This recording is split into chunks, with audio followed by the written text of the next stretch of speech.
Euskabusia soroboti ronde mwancho morigeria muraibu ensi ya Kenya muskule RUTO obekire ESEI asomuswa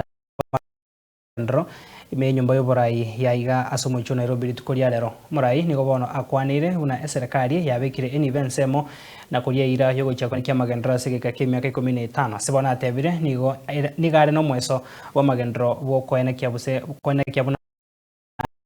meki bwe Chibesa icho asebona atebire senchire tamanyekaini nigo bono baga ekiara umurubiri uyu atebire Amagenderero taya enekiwa sensi ya Kenya kemyaka 15 yaitire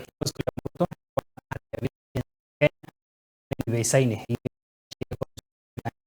kwenekia unangutumikire gukora Amagenderero nigakwanire Chibesa $2 trillion na isato echo kirase EKEGANCHA kiri Chia'Ritaya use pension ekirachi gutumika kwenekia nkuigora kirama bagaye kirase asaba abamura abayigo abagaka bari bakogenda retire sebona atebire serikali ya enebigete omukia bugochia kwenekia usubugoche kwenekia abagaka bonsi na bakori emerimo be serikali bari bakogenda retire konyora bari Chibesa ekirachi kubakonya kwenekia Amagenderero au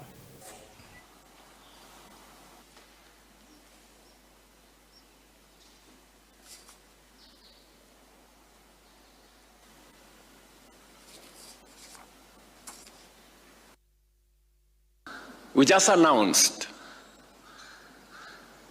the contract for the expansion of Jomo Kenyatta International Airport.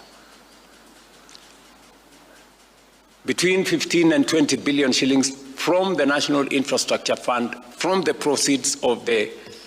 Kenya Pipeline IPO, will go to financing the seed money for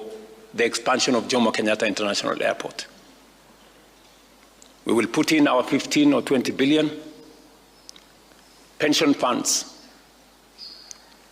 insurance companies, other collectives.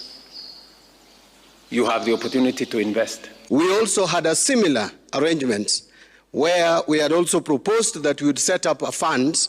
to deal with infrastructure development, even though we didn't call it a bank, as your own manifesto did. So all Kenyans were in agreement that we were facing constrained fiscal space, yet we still needed a huge and massive investment in infrastructure.